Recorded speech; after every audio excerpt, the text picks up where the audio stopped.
The ivory envelope sat on Leela's kitchen counter like a snake ready to strike. Her hands shook as she read the elegant script for the third time. Mr. and Mrs. Harrison Whitmore request the pleasure of your company at the wedding of their son, James Harrison Whitmore III, to Miss Caroline Elizabeth Sterling. The date was just 2 weeks away. 3 years had passed since her divorce from James, 3 years since his family had made it clear that a black woman would never be good enough for their precious son. Now they were inviting her to watch him marry someone else, someone white. Someone they approved of. Leela's throat tightened as she remembered the last family dinner she had attended as James's wife. His mother, Victoria, had served her on paper plates while everyone else ate from fine china. His father had asked her to help serve the food, assuming she was the help.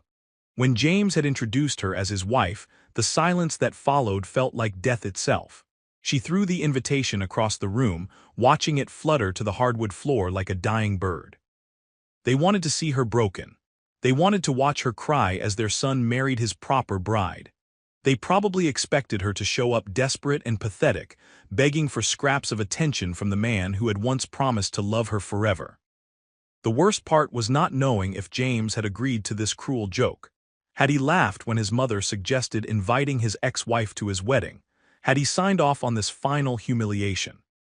Leela walked to her bathroom mirror and stared at her reflection. Her dark skin was flawless, her natural hair was healthy and full, and her brown eyes still held the fire that had first attracted James 5 years ago. She was not the same broken woman who had signed those divorce papers with tears streaming down her face. "They want to see me fall," she whispered to her reflection. "But I'm not the same woman they destroyed." She picked up the invitation from the floor and read it one more time. This time, she smiled. They had made one crucial mistake. They had assumed she would stay down after they knocked her down. They had no idea what she had built from the ashes of their marriage. Her phone buzzed with a text from her best friend Nicole. "Girl, you better not be thinking about going to that wedding." Leela typed back, "Oh, I'm going. But not for the reasons they think." She had spent 3 years rebuilding herself from nothing. 3 years creating something beautiful from the pain they had caused. Now it was time to show them exactly who Leela Johnson had become. The invitation had one line at the bottom that made her laugh out loud. "Black tie optional." Of course it was. They probably thought she could not afford proper attire for their high society event. They probably imagined her showing up in something cheap and inappropriate, confirming all their worst opinions about her. Leela walked to her closet and pushed aside the casual clothes she wore to her office every day.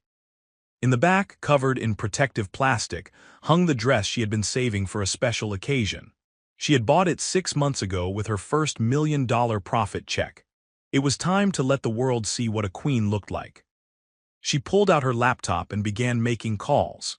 If the Whitmore family wanted to play games, she would show them how the game was really played. They had taught her that appearances mattered in their world. They had shown her that respect came from power and money. Well, she had both now. Her phone rang. The caller ID showed James's number. Her heart stopped for a moment before she declined the call. She was not ready to talk to him yet. Not until she was prepared for whatever lies he might tell her about this invitation. The phone rang again immediately. This time she answered. "Hello, James." "Leela, I just found out about the invitation. I had no idea my mother sent it. I'm so sorry." His voice sounded tired, older than she remembered. But she could not let herself feel sorry for him, not after everything that had happened.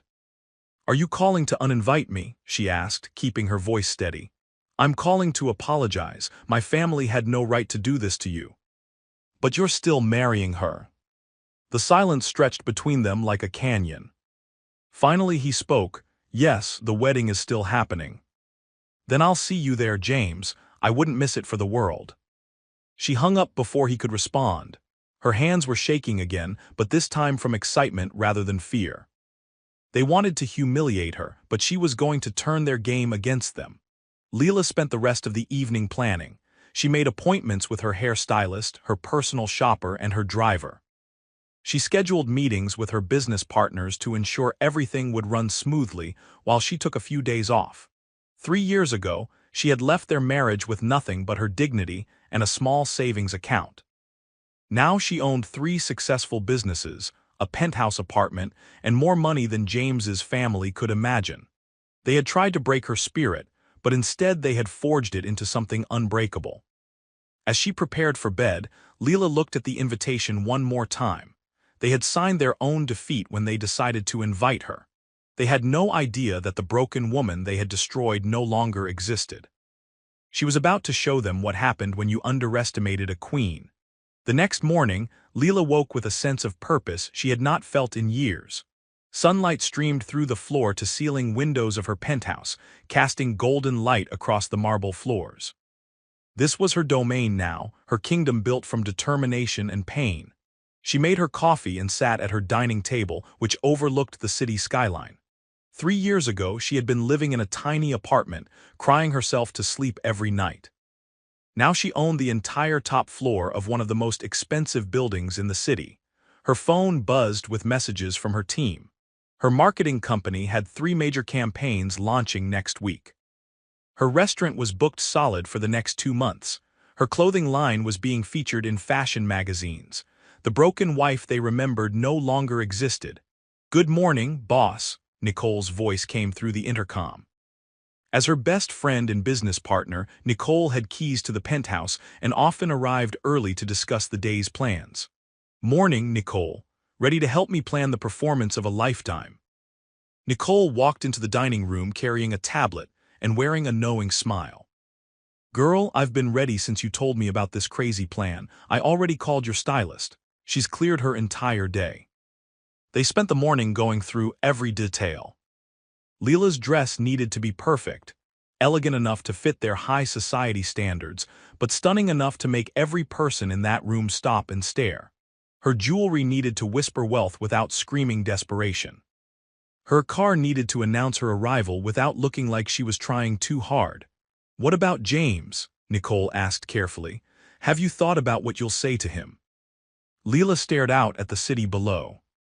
"I've thought about it every day for 3 years, but I'm not going there for him. I'm going there for me." At noon, they drove to the most exclusive boutique in the city. Leela's stylist, Patricia, was waiting with champagne and a selection of gowns that cost more than most people made in a year. "Darling," Patricia said, kissing Leela's cheeks, "when you called about needing to look like royalty, I knew exactly what you needed."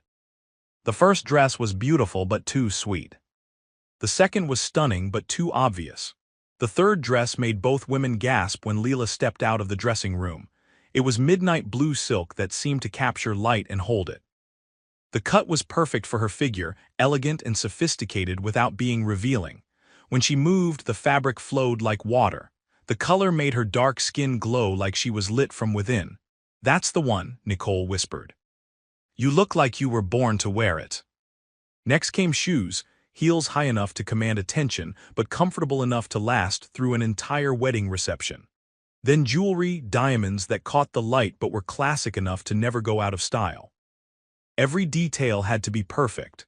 While Patricia handled the final alterations, Leela went to her hair appointment. Her stylist, Marcus, had worked with her for 2 years and understood exactly what she wanted. "We're going for queen, not princess," she told him. "Honey, you were born a queen. I'm just going to make sure everyone else can see it."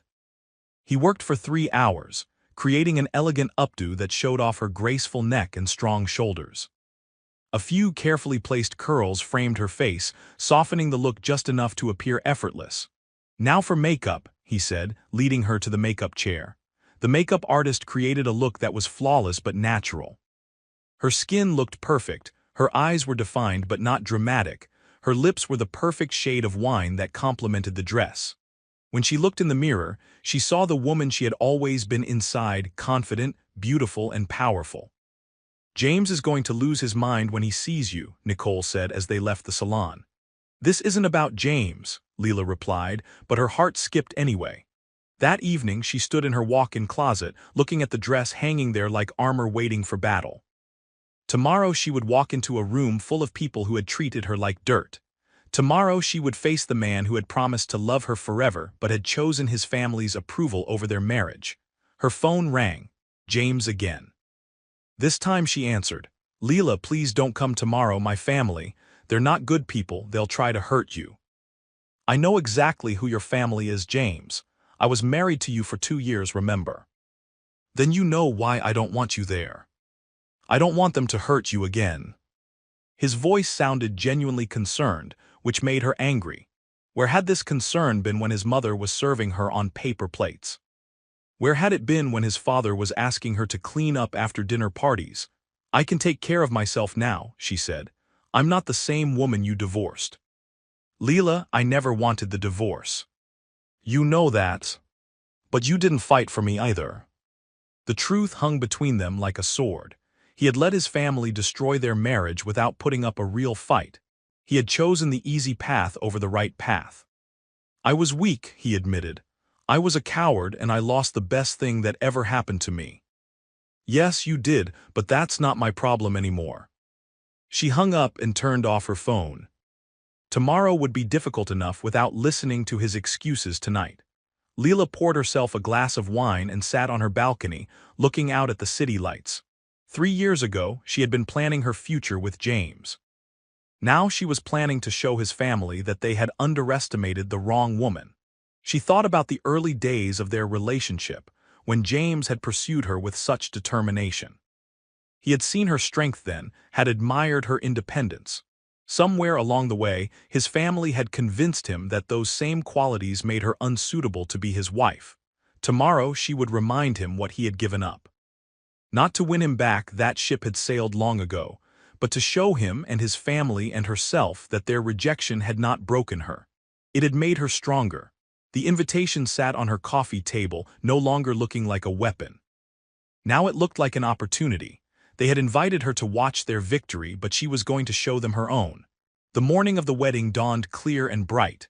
Leela woke early, her stomach fluttering with anticipation rather than nerves. Today was the day she had been preparing for, mentally and emotionally, for 3 years. She took a long bath, using oils that made her skin glow. She ate a light breakfast and drank green tea to keep her calm. Every movement was deliberate, every choice calculated. This was not just getting ready for a wedding, this was preparing for war. Nicole arrived at 10, carrying flowers and champagne. Liquid courage, she offered, holding up the bottle. I don't need courage today, Leela replied. I need clarity. Instead, she drank water and did her morning meditation. She needed to be completely present for what was about to happen. No alcohol to cloud her judgment or dull her senses.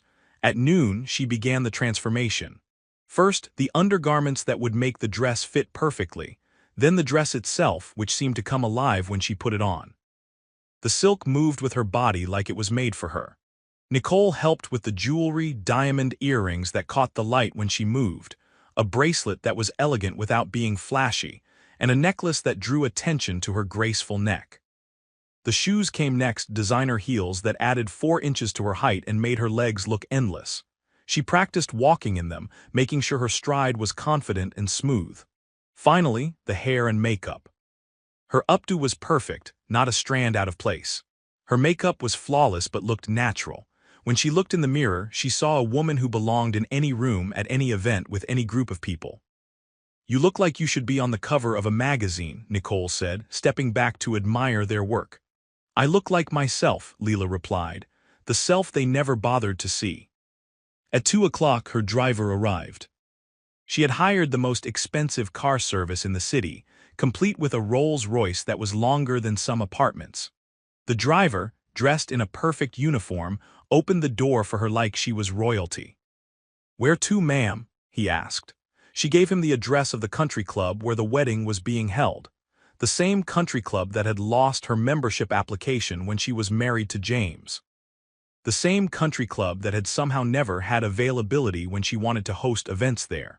The drive took 40 minutes, giving her time to center herself. She watched the city give way to suburbs, then to the manicured lawns and perfect gardens of the wealthy. This had been her world once, briefly, when she was married to James. Now she was returning as a conqueror rather than a supplicant. The car pulled up to the country club just as the ceremony was scheduled to begin. Perfect timing, she would miss the wedding itself but arrive for the reception when everyone was relaxed and unprepared for her entrance.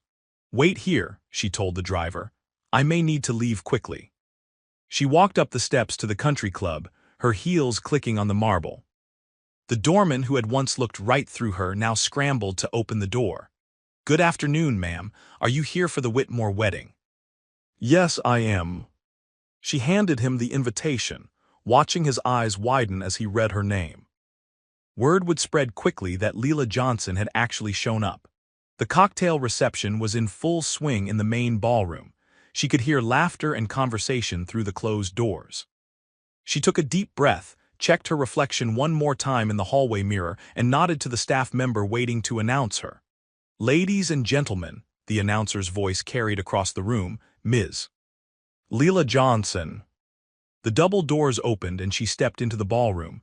The effect was immediate and electric. Conversations stopped mid-sentence. Glasses paused halfway to lips. Every head in the room turned to look at her. She moved into the room with the grace of a dancer and the confidence of a queen. Her dress flowed behind her like liquid midnight. Her diamonds caught the chandelier light and threw it back in brilliant flashes. Her smile was serene and mysterious. The crowd parted as she walked through, unable to look away. She heard whispers following in her wake. "Is that really James's ex-wife? She looks incredible. I heard she was broke after the divorce. Look at that dress, it must have cost a fortune." She made her way to the bar, ordered champagne, and turned to survey the room. In the corner she spotted James's parents, Victoria and Harrison Whitmore. Victoria's face had gone pale, her mouth slightly open in shock.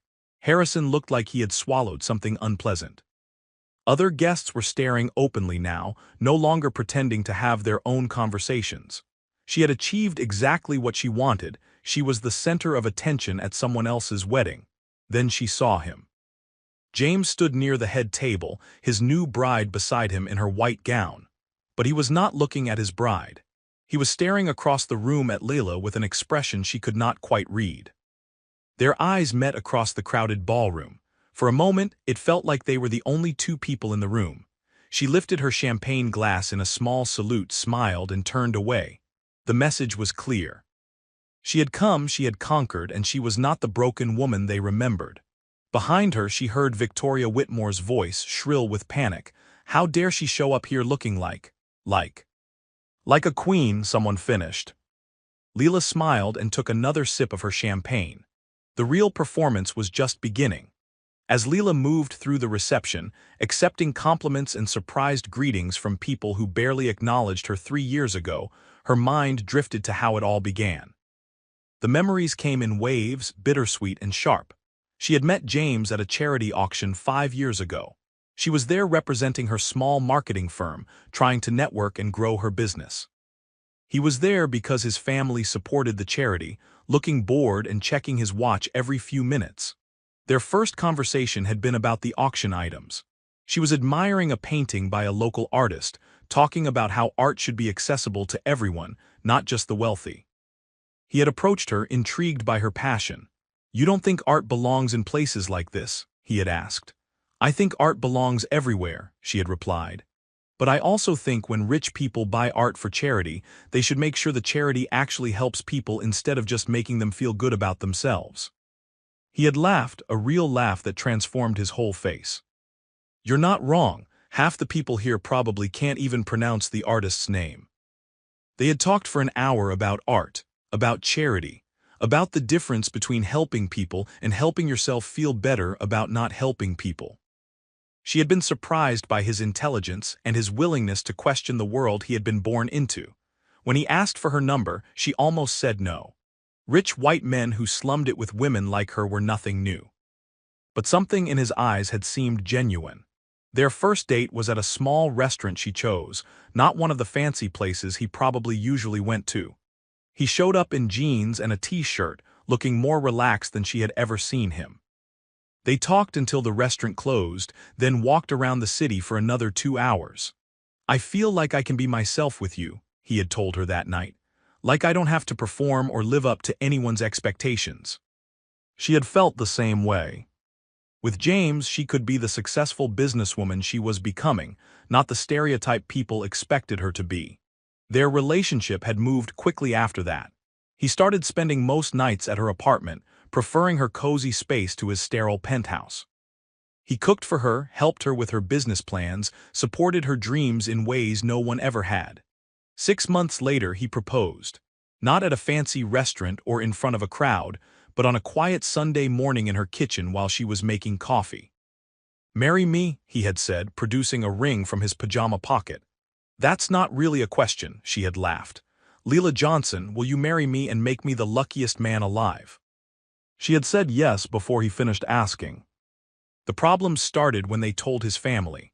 Victoria had insisted on meeting Leela at the country club, surrounded by her friends. The lunch had been a disaster from the moment Leela walked in.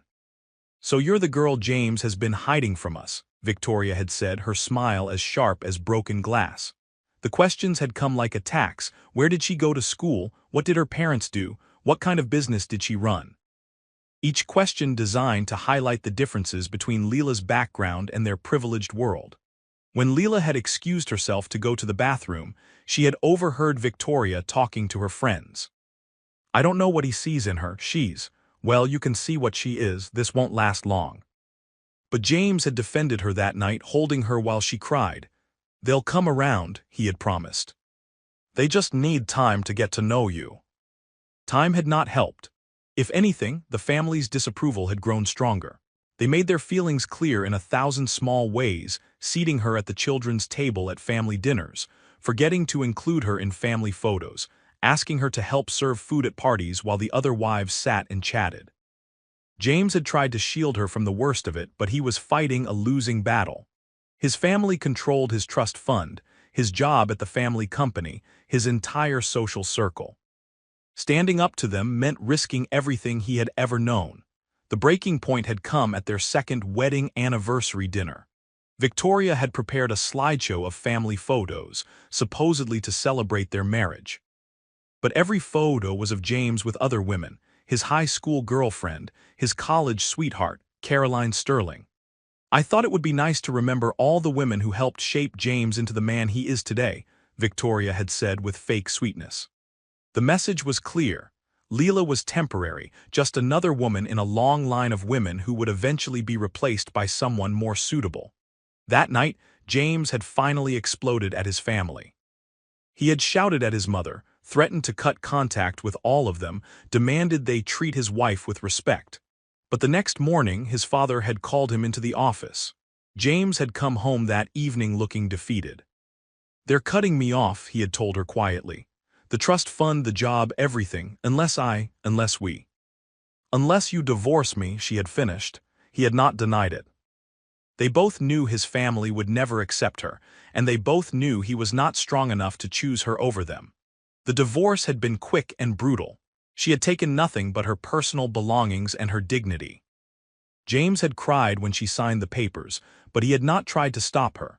Now, 3 years later, she stood in the same country club where Victoria had first made it clear she was not welcome. But this time she was not the desperate woman trying to fit into their world. She was a successful businesswoman who had built her own empire. Across the room, she saw James watching her again. This time, she did not look away. She held his gaze, letting him see the woman he had lost, the woman his family had driven away. He started walking toward her, but his new bride caught his arm, pulling him back toward their wedding guests. Caroline Sterling, now Caroline Whitmore, was everything Leela was not. Blonde, pale, from the right family with the right background. Exactly what Victoria had always wanted for her son. Leela finished her champagne and smiled. They had gotten what they wanted, but at what cost? James looked miserable even on his wedding day. Victoria looked nervous, constantly watching Leela as if she were a threat. They should be nervous. The woman they had tried to destroy had returned, and she was more powerful than they had ever imagined. Victoria Whitmore had planned this day down to the smallest detail. The flowers were perfect, the music was elegant, and her son was finally marrying the right kind of girl. Everything was going according to plan until Leela Johnson walked through those doors. From her position near the head table, Victoria watched in growing horror as guests swarmed around her former daughter-in-law. The woman who was supposed to be broken and forgotten was clearly thriving, and everyone could see it. "She certainly looks different," said Margaret Sterling, Caroline's mother, with barely concealed surprise. She's had work done, obviously, Victoria replied, trying to keep her voice steady. All that plastic surgery and expensive clothes can't change what she really is. But even as she spoke, Victoria knew she was lying. Leela had not had surgery, she had simply grown into her own power. The nervous, eager-to-please woman who had married James was gone, replaced by someone who commanded attention without asking for it. Harrison Whitmore joined his wife, his face red with anger. "I can't believe she actually came. The nerve of that woman. She's trying to embarrass us," Victoria hissed. "Look at how everyone is staring at her instead of Caroline. This is Caroline's day and that woman is ruining it." But across the room, Caroline did not look upset. In fact, she was watching Leela with obvious admiration. "She's beautiful," Caroline said to her new husband. "Your ex-wife is absolutely stunning." James did not respond. He could not take his eyes off Leela, could not stop thinking about how radiant she looked, how confident and self-possessed. The woman he had fallen in love with had always been beautiful, but now she glowed with success and self-assurance. "James," Caroline said more firmly, "people are starting to notice you staring." He forced himself to look at his bride, to smile and pretend he was paying attention to their wedding reception. But his mind kept drifting back to Leela, to the way she moved through the room like she owned it. Victoria decided she needed to take action. She could not let Leela steal attention from Caroline's wedding. She marched across the room, her friends following like an army. "Leela," she said loudly, causing nearby conversations to stop. "How surprising to see you here." Leela turned slowly, her smile serene and untroubled. "Victoria. You look well. I'm sure you're very busy with your work. We don't want to keep you from your obligations." It was a clear dismissal, said loud enough for everyone to hear. Victoria wanted to establish that Leela did not belong here, that she was interrupting important people's important business. "Oh, I'm exactly where I need to be," Leela replied smoothly. "My obligations can wait. It's not every day I get to celebrate with old friends." The word friends hung in the air like a challenge. Everyone within earshot knew the history between these women, knew that friendship had never existed between them. "Yes, well," Victoria stammered, clearly not expecting this response. "I hope you're managing. After the divorce, I mean, it must have been difficult starting over with nothing." This was the moment Victoria had been waiting for, the chance to publicly remind everyone that Leela had left the marriage with nothing, that she was probably struggling to make ends meet. Leela's smile widened. "Starting over was the best thing that ever happened to me. It gave me the chance to build something of my own." "Oh, that's nice, dear. A little job to keep you busy." "3 businesses, actually. My marketing firm has offices in 5 cities now. My restaurant was just featured in Food and Wine magazine, and my clothing line launches next month in New York Fashion Week." The silence that followed was deafening. Victoria's face went pale, then red, then pale again. The women behind her looked shocked.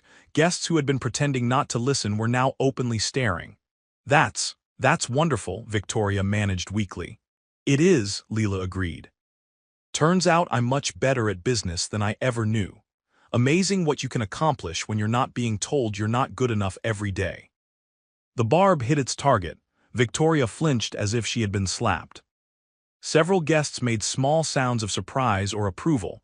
This was not the broken, desperate woman Victoria had expected to humiliate. "I should let you get back to celebrating," Leela continued graciously. "Caroline looks lovely. I hope she knows how lucky she is to be marrying into such traditional family." She walked away before Victoria could respond, leaving the older woman standing there with her mouth open and her plans in ruins. Harrison Whitmore had watched the entire exchange from across the room. Now he hurried to his wife's side, his face dark with anger. "She's making fools of us," he muttered. "She's making fools of ourselves," replied Margaret Sterling, who had also witnessed the conversation. "That woman is clearly successful and happy. Inviting her here was a mistake." "She was supposed to be broken," Victoria whispered. "She was supposed to be desperate and pathetic, so everyone could see that James made the right choice. Instead, she looks like she could buy and sell half the people in this room," Margaret observed dryly. Across the ballroom, other conversations were taking place. Guests who had barely acknowledged Leela during her marriage were now very interested in her businesses. Society wives who had snubbed her were asking their husbands about investment opportunities. "Did you know she owned Bloom Marketing?" one man asked his wife. "They handle all our company's campaigns. She's made us millions." "That restaurant of hers has a 6-month waiting list," another woman said. "I've been trying to get a reservation for months." Victoria listened to these conversations with growing horror. Not only had her plan failed, but it was backfiring spectacularly. Leela was not being seen as the outsider who did not belong. She was being seen as the successful businesswoman who had escaped the Whitmore family drama. James appeared at his mother's side, his face tight with suppressed emotion. "Are you happy now?" he asked quietly. "What are you talking about?" "You got what you wanted. You got rid of her. You made me choose between my family and my wife, and I chose you." "Are you happy?" Victoria looked at her son's face and saw something she had never seen before: genuine anger directed at her. "We did what was best for you," she said weakly. "No, you did what was best for you. You destroyed my marriage because you couldn't stand the thought of having a black daughter-in-law." "James, keep your voice down," Harrison warned, looking around nervously. "Why? Because people might hear the truth. Because they might realize that the great Whitmore family are just small-minded bigots who destroyed their son's happiness." Caroline appeared at James's side, taking his arm gently. "Darling, people are starting to stare. Perhaps we should go cut the cake." James looked at his new wife, then across the room at his former wife, then back at his parents. Without another word, he walked away, leaving Victoria standing there with the ruins of her perfect plan. The woman she had tried to humiliate had turned the tables completely. Now Victoria was the one who looked small and petty, while Leela looked like a queen who had graciously decided to visit the peasants. As the evening wore on, Leela found herself on the country club's terrace, away from the crowd and noise. The sun was setting, painting the sky in shades of pink and gold. She stood at the railing, looking out over the perfectly manicured gardens, her champagne glass forgotten in her hand. She had accomplished what she came here to do. She had shown the Whitmore family that their attempts to break her had failed. She had proven to everyone that she was thriving, successful, and completely unbothered by their rejection. "So why did she feel so empty? I was hoping I'd find you alone." She turned to see James walking toward her, his tie loosened and his perfect hair slightly messed. He looked older than she remembered, tired in a way that had nothing to do with the long day. "Shouldn't you be with your bride?" she asked, not moving from the railing. "She's cutting the cake with our mothers." "Apparently, I'm not needed for that part." He came to stand beside her, careful to maintain some distance. They both stared out at the gardens, the silence stretching between them like a bridge neither wanted to cross. "You look incredible," he said finally. "Thank you." "I mean it, Leela, you look happy, successful, everything I hoped you would be." She turned to look at him, studying his face in the fading light. "Is that what you hoped? When you signed those divorce papers, were you really hoping I'd be successful?" "Yes," he said without hesitation. "I knew I was making the biggest mistake of my life. But I also knew you deserved better than what my family was putting you through. So you made the choice for me." "I was a coward," he admitted. "I should have fought harder. I should have cut ties with them back then and chosen you." Leela felt old anger stirring in her chest. "But you didn't, you chose the easy path."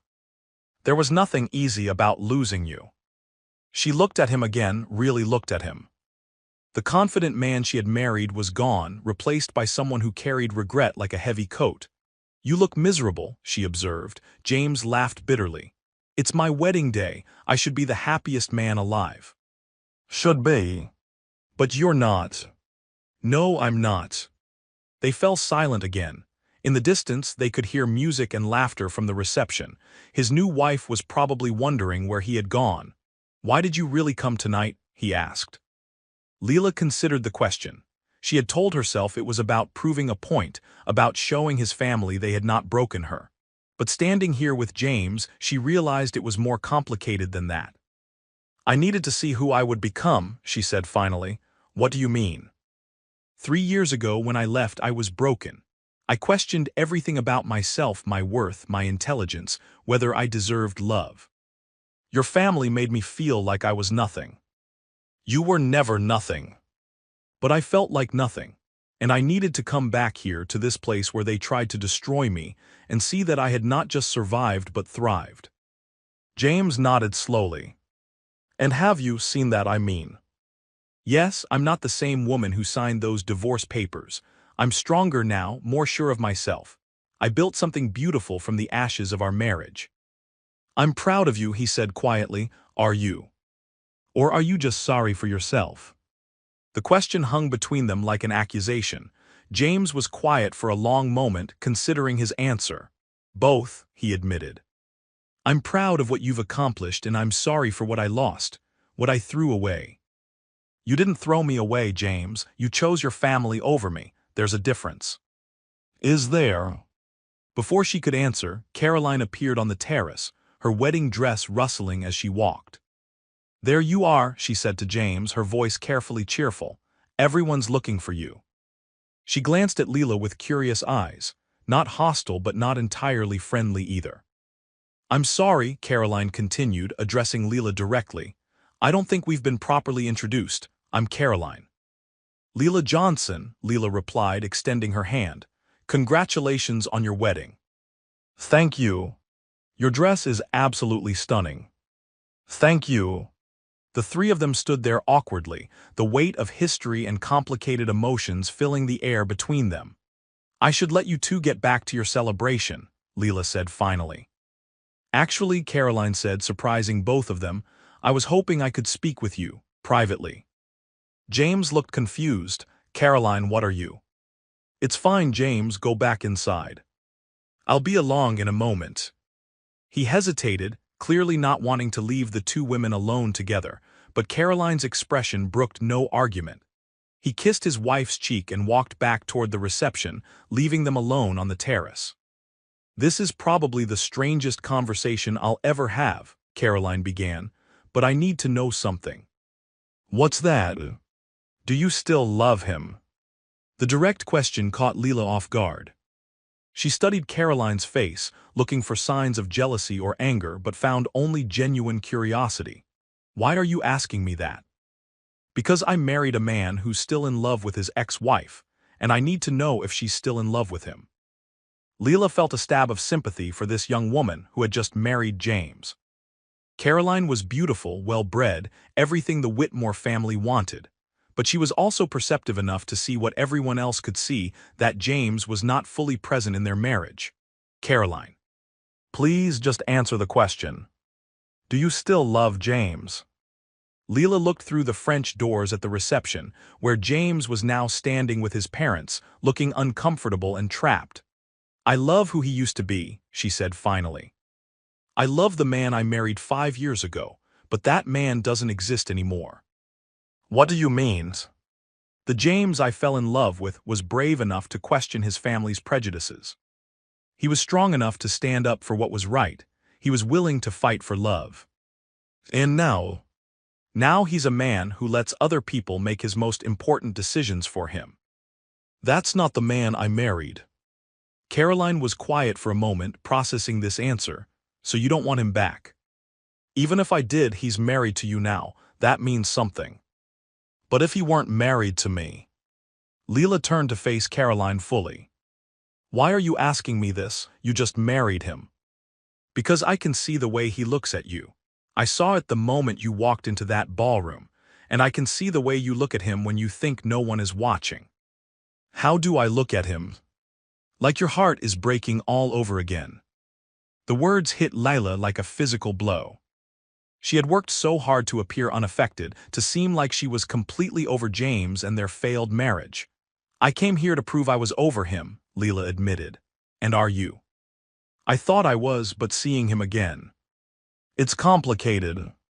Caroline nodded as if this was the answer she had expected. I need to ask you something else, Caroline said, and I need you to be completely honest with me. Okay. If James came to you tomorrow and said he had made a mistake, that he wanted to try again, what would you say? Leela stared at this young woman who was asking her to imagine stealing her husband on their wedding day. There was something almost surreal about the conversation. "Caroline, I can't answer that, it's not fair to you." "I'm not asking you to be fair to me, I'm asking you to be honest with me." "There's a difference." Leela thought about the question seriously. What would she say if James came to her tomorrow? 3 years ago she would have said yes immediately. Even a year ago she might have been tempted. "I would say no," she said finally. Caroline looked surprised. "Really?" "Really? Because even if he wanted to try again, I would never be able to trust him not to choose his family over me the next time things got difficult. Some wounds don't heal, Caroline. Some betrayals can't be forgiven.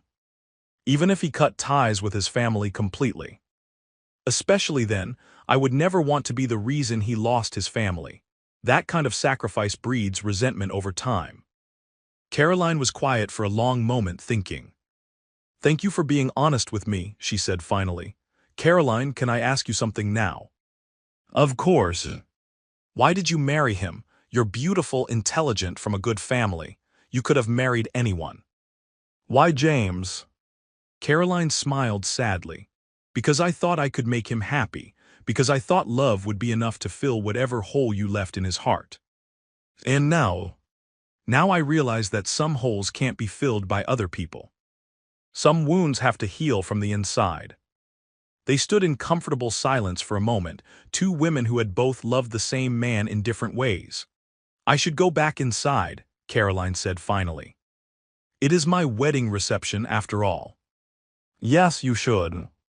Caroline started to walk away, then turned back. "Leela." "Yes. I hope you find someone who chooses you first, every time. Without hesitation. I hope you do too." Caroline smiled and walked back into the reception, leaving Leela alone on the terrace with her thoughts and the fading light. An hour later, Leela was back inside, making her rounds and saying goodbye to the guests she had come to impress. Her mission was accomplished. She had shown everyone that she was thriving, successful, and completely unbroken by the Whitmore family's rejection. But her conversation with Caroline had left her unsettled. The young bride's perceptiveness had forced Leela to confront feelings she thought she had buried. She was heading toward the exit when Victoria Whitmore intercepted her path, flanked by two of her society friends. "Leaving so soon?" Victoria asked with false sweetness. "It's been a lovely evening," Leela replied diplomatically. "Yes, well, we've all been so curious about your businesses. You mentioned 3 companies." Victoria's tone suggested she still did not quite believe Leela's success was real. Her friends were watching with the eager anticipation of people hoping to witness a public humiliation. "That's right," Leela said calmly. "How fascinating, and you started all of this after your divorce."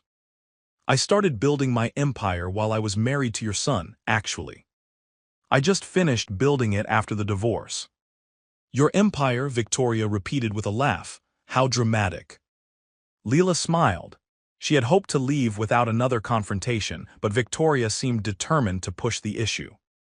"Would you like to see?" Leela asked, pulling out her phone. Before Victoria could respond, Leela began showing her the screen. First, the website for Bloom Marketing with its impressive client list and 5 office locations. Then the reservation system for her restaurant, showing bookings solid for the next 8 months. Finally, the pre-orders for her clothing line, already in the hundreds of thousands.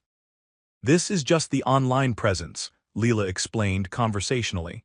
"The actual numbers are much more impressive." Victoria's face was growing paler with each screen. Her friends were leaning in, clearly fascinated by what they were seeing. "I'm particularly proud of the marketing firm," Leela continued. "We specialize in helping small businesses compete with larger corporations, kind of like how I learned to compete with established families." The barb was subtle but unmistakable. Victoria flinched. "Of course, the restaurant is my passion project, fine dining with a focus on community involvement. We employ local artists sourced from local farms and donate a percentage of profits to literacy programs." "How much?" asked one of Victoria's friends, apparently forgetting whose side she was supposed to be on. 15% of net profits. Last year that was just over $2 million. The woman gasped. Victoria looked like she might faint, and the clothing line is really taking off. We focus on professional wear for women of all sizes and backgrounds. The idea is that every woman should be able to dress like she belongs in any room she enters. "What's your net worth?" the second friend asked bluntly. Victoria shot her a horrified look, but the question was out there now. Leela smiled. Forbes estimated it at around 50 million last month, but that was a conservative estimate. "I prefer to keep my exact finances private." The silence that followed was deafening. $50 million was more than many of the families at this wedding were worth. It was certainly more than James was worth on his own. "50 million, Victoria whispered. "Give or take, money stops feeling real after a certain point, doesn't it?" Victoria's friends were staring at Leela with new respect, clearly reevaluating everything they thought they knew about James's ex-wife. "How?" Victoria asked weakly. "Hard work, good decisions, and the motivation that comes from having people tell you you're not good enough." Leela put her phone away and looked directly at Victoria. "You know what the funny thing is, Victoria? You actually did me a favor. When you made it clear that I would never be accepted in your family, you forced me to build my own family, my own success, my own life." "We never meant." "Yes, you did. You meant exactly what happened. You wanted me to disappear, to become nothing, so that James would forget I ever existed." Victoria could not deny it. They both knew it was true. "Instead, you gave me the greatest gift anyone ever gave me. You gave me the motivation to become more successful than I ever dreamed possible." "I don't understand," Victoria said, looking genuinely confused. "You see, Victoria, when you told me I wasn't good enough for your son, I had two choices. I could believe you and shrink away, or I could prove you wrong in the most spectacular way possible. You proved us wrong to spite us." "No," Leela said, her voice gentle but firm. "I proved you wrong to save myself. The spite was just a bonus." She looked around the room one more time, taking in the faces of people who had once dismissed her and now looked at her with grudging respect. "Thank you for inviting me tonight," she said to Victoria. "It was exactly what I needed." "What you needed for what?" "To finally close this chapter of my life. To see that the people who once made me feel small are actually quite small themselves." With that, she turned and walked toward the exit, leaving Victoria standing there with her mouth open and her friends buzzing with excitement about what they had just witnessed. At the door, she turned back one more time. James was standing near the head table, watching her leave. Their eyes met across the crowded room, and she saw something in his face that looked like regret mixed with pride. She nodded slightly, a gesture of acknowledgement and goodbye. Then she walked out of the country club and into the night, leaving the Whitmore family to contemplate the woman they had underestimated. In the car, her driver asked, "How did it go, ma'am?" "Exactly as planned," she replied, settling back into the leather seats. But as they drove away from the country club, she realized that was not entirely true. She had accomplished her mission, but she had also learned something unexpected about herself. She was not just successful now, she was free. Free from the need to prove herself to people who would never accept her. Free from the pain of loving someone who was not strong enough to choose her. Free to build whatever life she wanted, with whoever deserved to be part of it. The Whitmore family had tried to break her, but instead they had set her free. The next morning, James sat in his penthouse apartment, still wearing his tuxedo pants and wrinkled shirt from the wedding. Caroline had gone to her parents' house, saying she needed space to think. The conversation with Leela had shaken something loose in both of them. His phone had been ringing all morning, friends and family members calling to talk about Leela's dramatic appearance at the wedding. Word was spreading quickly through their social circle about her success, her wealth, her transformation from the broken woman they remembered into a business empire. At noon, his parents arrived unannounced, his mother looking haggard and his father red-faced with anger. "We need to talk," Harrison announced, pushing past James into the apartment. "Good morning to you too, Dad." Victoria collapsed onto his couch like she had been physically wounded. "Do you have any idea what that woman has done to us?" "What are you talking about?" "Everyone is talking about her," Victoria said. "About her businesses, her money, her success. They're asking questions." What kind of questions? Harrison answered grimly. Questions about why we divorced our son from a woman worth $50 million. Questions about whether we're the kind of people who would destroy a marriage over race. James sat down heavily in the chair across from his parents. And what did you tell them? What could we tell them? Victoria snapped. That we thought she wasn't good enough for you, that we wanted you to marry someone from a better family. You mean someone white? Don't be ridiculous. Mom, we both know what this was really about. Just say it. Victoria and Harrison exchanged glances. For 30 years, they had danced around their prejudices with polite euphemisms and coded language. Now their son was asking them to face the truth directly. She wasn't suitable, Victoria said finally, because she was black. Because she didn't fit into our world. Our white world. Harrison stood up, pacing to the window. James, you're being unfair. We had legitimate concerns about your compatibility. Such as her background, her family, her education.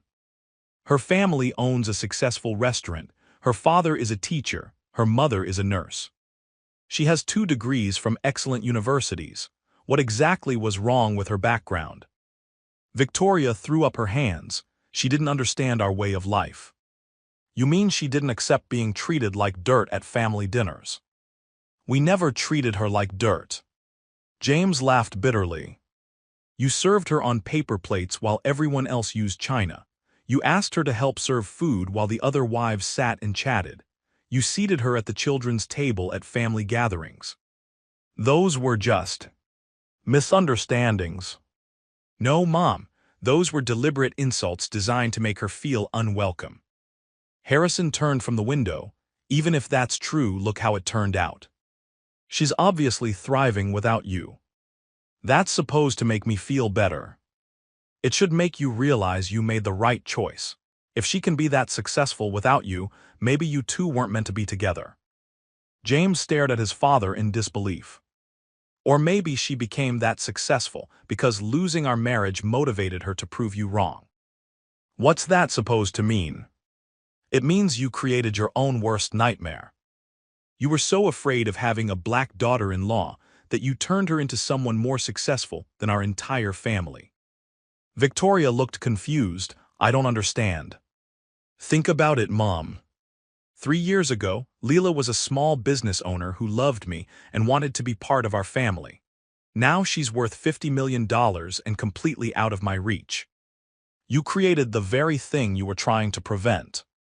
What were we trying to prevent? Being shown up by someone you considered inferior. The words hung in the air like an accusation. Victoria's face went pale while Harrison's grew redder. That's not what this was about, Harrison said weakly.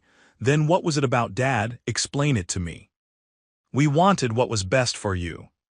No, you wanted what was best for your image. You wanted a daughter-in-law who would make you look good at the country club, not one who would challenge your comfortable prejudices. Victoria started to cry, but James was past caring about his mother's tears. Do you know what Leela told Caroline last night? He continued. What? She said that even if I came to her tomorrow and begged her to take me back, she would say no. Not because she doesn't have feelings for me, but because she could never trust me not to choose you over her again. And that's bad, Victoria asked uncertainly. It's devastating, Mom. It means I destroyed the best relationship I'll ever have, and for what? So you could feel comfortable at dinner parties. Harrison sat back down, looking older than James had ever seen him. We thought we were protecting you. From what? From love, from happiness, from a woman who supported my dreams and made me a better person. From making a mistake, Victoria whispered. The only mistake I made was listening to you. James stood up and walked to the window, looking out at the city where Leela was building her empire. I married Caroline because she's everything you wanted, he said without turning around. She's white, she's from the right family, she fits perfectly into your world. That's good, Victoria said tentatively. Is it? Because I don't love her the way I loved Leela. I'll never love anyone the way I loved Leela. Love isn't everything, son, Harrison said. Compatibility matters, shared backgrounds matter. You know what matters more: respect, trust. Having someone believe in you when the whole world is against you. We believe in you. James turned to face his parents. No, you don't. If you believed in me, you would have trusted me to choose the right woman for myself. We were trying to save you from a difficult marriage. Instead, you condemned me to an empty one. The room fell silent. Victoria's tears had stopped, but her face was streaked with mascara. Harrison looked like a man who was finally understanding the consequences of his actions. What do you want us to do? Victoria asked quietly. I want you to admit the truth. I want you to acknowledge that you destroyed my marriage because you're racists who couldn't stand the thought of having black grandchildren. James, say it, Mom. Just once tell the truth. Victoria looked at her husband, then back at her son. When she spoke, her voice was barely a whisper. We were wrong. About what specifically? About Leela, about race.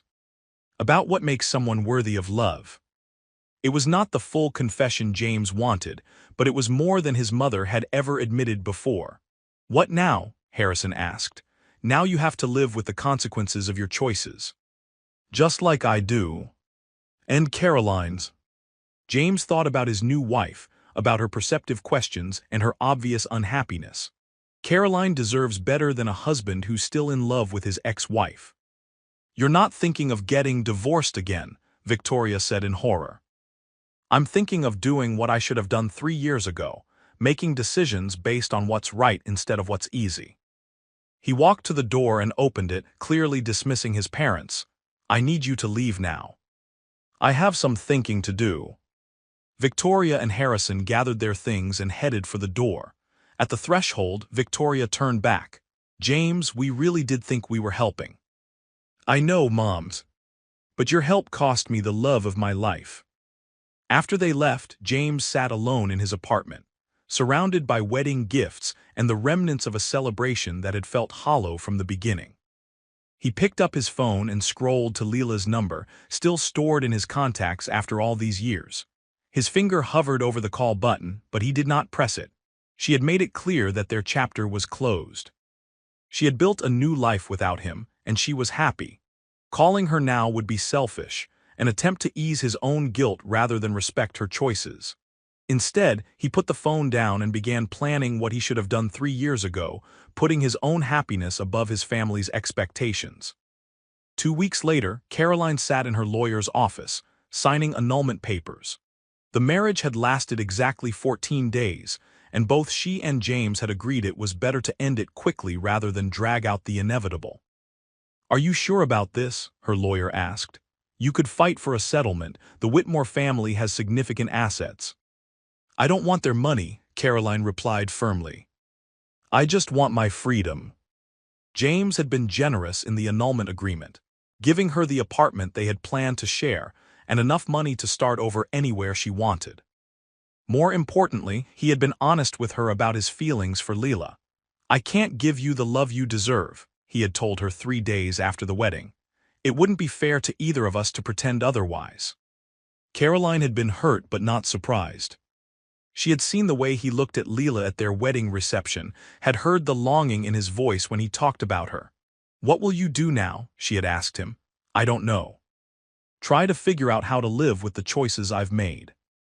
Now, walking out of the lawyer's office as a single woman again, Caroline felt lighter than she had in months. The marriage had been a mistake, but at least it had been a short one. Across town, James was in his own lawyer's office, signing different papers. These were more complicated documents that would separate his finances from his family's trust fund, papers that would give him control of his own money and his own life.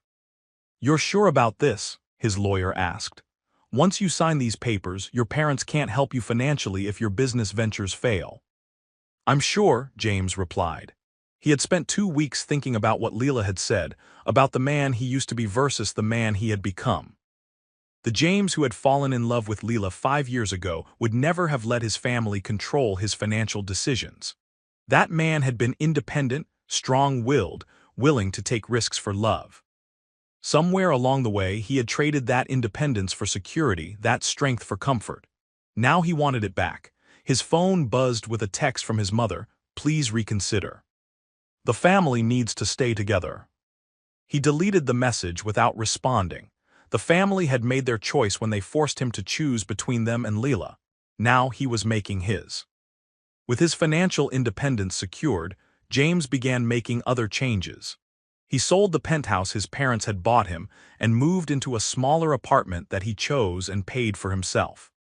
He resigned from the family business and started his own consulting firm. Most importantly, he began going to therapy to understand how he had allowed his family to control his most important decisions. "What do you want now?" his therapist asked during their third session. "I want to be the man Leela fell in love with again," James replied. "Not to win her back. No, she's made it clear that ship has sailed, but for myself. I want to be someone I can respect." Meanwhile, Leela was dealing with her own aftermath from the wedding. The publicity from her dramatic appearance had brought new business opportunities and media attention. 3 magazines wanted to do features on her success story. 2 publishers were interested in a book deal about building a business empire after divorce. But despite all the positive attention, she felt restless and unsettled. The confrontation with the Whitmore family had given her closure, but it had also stirred up feelings she thought she had resolved. "You've been quiet lately," Nicole observed as they reviewed quarterly reports in Leela's office. "Just thinking about James." Leela looked up from the financial documents. "Is it that obvious?" "Girl, you've been staring out that window for 20 minutes. Either you're thinking about your ex-husband or you're planning to buy the building across the street." "I'm not thinking about buying that building." Nicole laughed. "So it is about James." Seeing him again brought back a lot of memories, good ones and bad ones. "Do you regret going to the wedding?" Leela considered the question. "No, I needed to do that. I needed to prove to myself that I had moved on." "And have you?" "I thought I had, but seeing him again, talking to him, it reminded me of who we used to be together." "That was a long time ago, Leela. People change." "I know, and the man I saw at that wedding isn't the man I married. He's weaker now, more defeated." "So why are you still thinking about him?" Leela turned back to the window, watching the city move below her. "Because part of me wonders if he could become that man again, if he wanted to badly enough. And if he could, it doesn't matter. Even if he transformed back into the man I fell in love with, too much has happened. Some bridges can't be rebuilt." But even as she said the words, Leela was not sure she believed them. Love was complicated, and despite everything that had happened, she could not deny that seeing James again had awakened feelings she thought were dead. Her phone rang, interrupting her thoughts. The caller ID showed an unknown number. Leela Johnson speaking. "Ms. Johnson, this is Caroline Whitmore. Well, Caroline Sterling again, actually. Could we meet for coffee?" Leela was surprised to hear from James's ex-wife, or rather his ex-wife again. "Of course, is everything all right?" "Everything's fine, I just think we should talk." They arranged to meet the next day at a quiet cafe downtown. Leela spent the rest of the afternoon wondering what Caroline could possibly want to discuss. The next day, she arrived at the cafe to find Caroline already there, looking relaxed and happy in a way she had not looked at her own wedding. "Thank you for meeting me," Caroline said as Leela sat down. "Of course, how are you doing?" "Much better, actually. The annulment was finalized yesterday." "I'm sorry to hear about your marriage ending." Caroline smiled. "I'm not. It was the right decision for both of us." "What did you want to talk about?" Caroline took a sip of her coffee before answering. "James." "Caroline, I don't think. Please just hear me out. I'm not here to ask you to take him back or to interfere in anyone's life. I just want to tell you what I've observed." Against her better judgment, Leela found herself curious about what Caroline had to say. "All right. James has made some major changes in the past 2 weeks. He cut financial ties with his family. He moved out of the apartment they bought him. He left the family business. That's between him and his family. He's also started therapy. And he talks about you." "Caroline, not in a way that's disrespectful to our marriage, but in a way that shows he's finally understanding what he lost and why. Leela felt her heart skip a beat, but she kept her expression neutral. What's your point? My point is that I think he's becoming the man you fell in love with again, and I think you should know that. Why are you telling me this? Caroline smiled sadly. Because I spent 2 weeks married to a man who was in love with someone else, and it taught me something important about what real love looks like. Which is, real love fights for itself. It doesn't give up when things get difficult. It doesn't let other people make its most important decisions. James had his chance to fight for our love. He chose not to. You're right, but people can change, Leila. People can learn from their mistakes and become better. Even if that's true, it doesn't change what happened between us. No, it doesn't, but it might change what could happen between you in the future. Leila stared at this woman who was encouraging her to consider reconciling with her ex-husband. It was either the most generous thing she had ever witnessed or the most foolish. Why do you care? She asked. Because I believe everyone deserves a chance at real love. James and I didn't have that, but you two did. Maybe you could again. And if we did, if we somehow found our way back to each other, what would that mean for you? It would mean I helped 2 people find happiness. That's enough for me. Caroline finished her coffee and stood to leave. I'm not asking you to call him or see him or do anything you don't want to do, she said. I just wanted you to know that he's changing. What you do with that information is entirely up to you. After Caroline left, Leila sat alone in the cafe, turning over their conversation in her mind. Was it possible that James was really changing? And if he was, did it matter? She had built a good life without him, a successful life that brought her satisfaction and pride. Did she really want to risk that for the possibility of rekindling something that had already been broken once? But as she walked back to her office, Leila could not shake the feeling that some questions could only be answered by taking a leap of faith. 3 months later, Leila was working late in her office when the security guard called from the lobby. Ms. Johnson, there's a James Whitmore here to see you. He doesn't have an appointment, but he says it's important. Leila's heart started racing. In the months since Caroline's visit, she had heard occasional updates about James through mutual acquaintances. He had indeed separated himself from his family's business and money. He was building his own consulting firm from scratch. He had reportedly not spoken to his parents since the annulment, but he had not contacted her directly, which she had taken as a sign that he was respecting her wishes to be left alone. Send him up, she heard herself saying.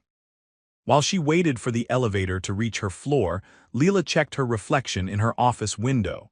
She looked professional and successful, which was exactly how she wanted to look for this conversation. When James walked into her office, she was struck by how different he appeared. Gone was the defeated man she had seen at his wedding. This version of James stood straighter, looked more confident, seemed more like the man she had originally fallen in love with. Hello, Leila. James, this is unexpected. I know, I'm sorry for showing up without calling first. I wasn't sure you would agree to see me. What can I do for you? He looked around her office, taking in the awards on the walls, the photos of her various business ventures, the view of the city through her floor-to-ceiling windows. This is incredible, he said. Everything you've built, I'm so proud of you. Thank you. They stood there awkwardly for a moment, neither sure how to proceed. Would you like to sit down? She offered, gesturing to the chairs in front of her desk. Actually, would you like to go for a walk? It's a beautiful evening and I've been cooped up in offices all day. Leila considered the request. Meeting in her office gave her a sense of control and power. Walking with him would be more intimate, more dangerous to her carefully constructed emotional walls. All right, she said, surprising herself. They took the elevator down in silence and walked out into the warm spring evening. The city was alive around them, people heading home from work or out for dinner, the energy of urban life pulsing through the streets. They walked for several blocks before James finally spoke. I owe you an apology, he said. A real one this time. James, we've been through this. No, we haven't. 3 years ago, I apologized for hurting you, for being weak, for making the wrong choice. But I never apologized for the real damage I caused. Leela slowed her pace, curious despite herself. What damage was that? I made you question your worth. I made you feel like you weren't good enough, when the truth was that I wasn't good enough for you. They stopped walking and faced each other on the busy sidewalk, people flowing around them like water around stones. You were everything I could have wanted in a partner, James continued. You were intelligent, successful, beautiful, kind. You supported my dreams and challenged me to be better. And I let my family convince me that none of that mattered because of the color of your skin. James, let me finish, please. I need to say this. Leela nodded, seeing something in his eyes she had not seen in years, complete honesty without reservation. I was a coward. I chose comfort over courage, conformity over love. I let racism destroy the best thing that ever happened to me, and then I compounded that mistake by making you feel like it was somehow your fault. I never thought it was my fault. Didn't you? Even a little bit. Didn't you wonder if maybe you should have tried harder to fit in, to be what they wanted? Leela was quiet, remembering those dark days after the divorce when she had indeed wondered if she could have done something differently. Maybe for a while, she admitted. That's what I'm apologizing for making you doubt yourself when you should have been doubting me. They started walking again, the conversation feeling easier in motion. What changed? Leela asked. Why are you saying this now? Therapy mostly, and seeing what I became when I chose their approval over everything I actually valued. Which was what? A shell of myself. A man who let other people make his most important decisions. Someone I didn't recognize or respect. They had walked to a small park and sat down on a bench overlooking a fountain. The setting sun painted everything in golden light. Caroline said you made some major changes, Leela said. You talked to Caroline. She asked to meet with me. She said some very kind things about you. James smiled. She's a good person. Much better than I deserved. She said you cut ties with your family. Financially, yes. I still talk to them occasionally, but I made it clear that I won't tolerate their racism anymore. If they want a relationship with me, they need to change. And have they? They're trying. It's slow progress, but my mother actually asked about you last week. Asked if you were happy. What did you tell her? I told her you were thriving in ways she couldn't imagine. They sat in comfortable silence for a while, watching the fountain and the people walking through the park. James, why are you really here? Leela asked finally. He turned to face her fully. Because I've spent 3 years learning how to be the man I should have been when I was married to you. And I wanted you to know that, even if it doesn't change anything between us. And does it change anything? That's not for me to decide. You made it clear that our chapter was closed, and I respect that.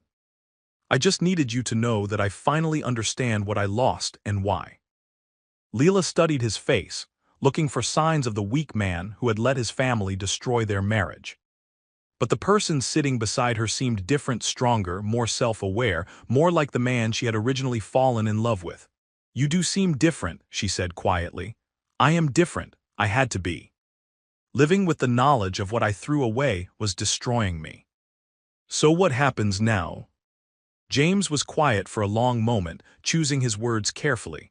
Now I continue building a life I can be proud of. I continue trying to be the kind of man who deserves love, even if that love doesn't come from you. And us. There is no us, Leela. I understand that. I'm not here to try to win you back or to ask for another chance. I'm here because I needed you to know that I finally see clearly. But even as he said the words, Leela could hear the hope hidden underneath them. And despite every wall she had built around her heart, she felt something stirring in response. James, I need to ask you something, and I need you to be completely honest with me. Anything.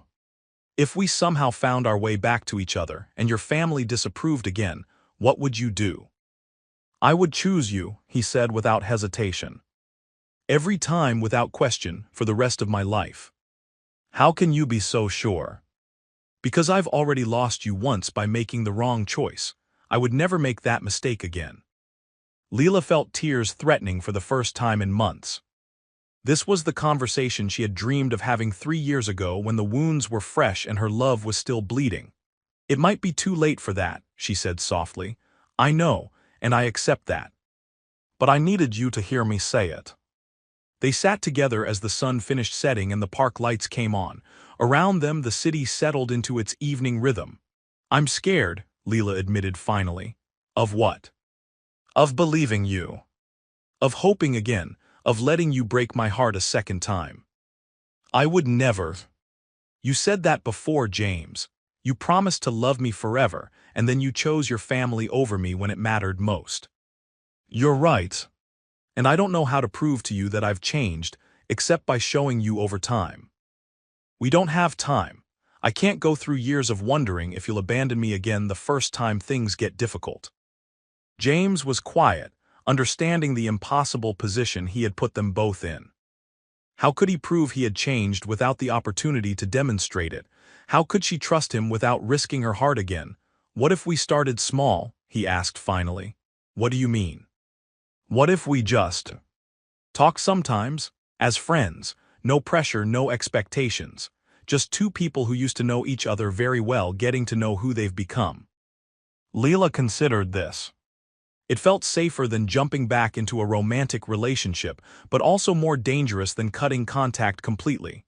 Friends, she repeated, friends. With the understanding that friendship might be all we ever have. And you'd be okay with that. I'd rather have you in my life as a friend than not have you in my life at all. Leela looked at this man who had once been her husband, who had broken her heart and apparently learned from the experience. She thought about Caroline's words about people changing, about second chances, about fighting for love. One coffee, she said finally. Next week sometime. We'll talk as friends and see how it feels. James's face lit up with hope and gratitude. One coffee as friends.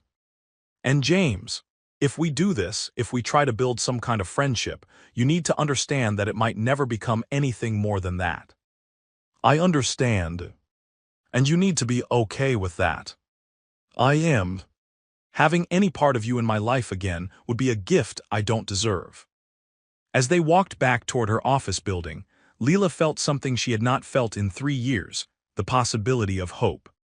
She did not know if James had really changed, if people could overcome the kind of betrayal that had ended their marriage, if love could survive that much damage. But she was willing to find out. 2 weeks later, they met for coffee at a small cafe near Leela's office. The conversation was careful at first, both of them testing the waters of this new dynamic. They talked about their work, their goals, the changes they had both made in their lives. By the end of the hour, they were laughing together for the first time in 3 years. Same time next week, James asked as they prepared to leave. Same time next week, Leela agreed. One coffee became 2, then 3, then weekly meetings that gradually felt less like careful negotiations and more like the easy conversations they used to have when they were happy together. 6 months later, James invited Leila to the opening of his new consulting firm's second office. She came and was impressed by what he had built independently, without his family's money or connections. I'm proud of you, she told him that night over dinner. Thank you, that means everything coming from you. James, can I ask you something? Always. Do you ever miss the security of having your family's support? Sometimes. But I don't miss the price I had to pay for it. Which was? My integrity, my self-respect, you. That night, for the first time in almost 4 years, Leela allowed herself to imagine what it might be like to love James again. Not the broken man who had let his family destroy their marriage, but this new version who had learned to stand on his own. A year after their first coffee as friends, James asked her out on a real date. Are you sure? She asked. Once we cross that line, there's no going back to just being friends. I've never been more sure of anything in my life. And if your family objects, then they'll lose their son again. But this time it will be their choice, not mine. Their first real date was at the same small restaurant where they had their first date 5 years earlier. But this time, they were different people, wiser, scarred, more appreciative of what they had found together. I love you, James told her as they walked through the city after dinner. I never stopped loving you, even when I was too weak to fight for you. I love you too, Leela replied, surprising herself with how easily the words came.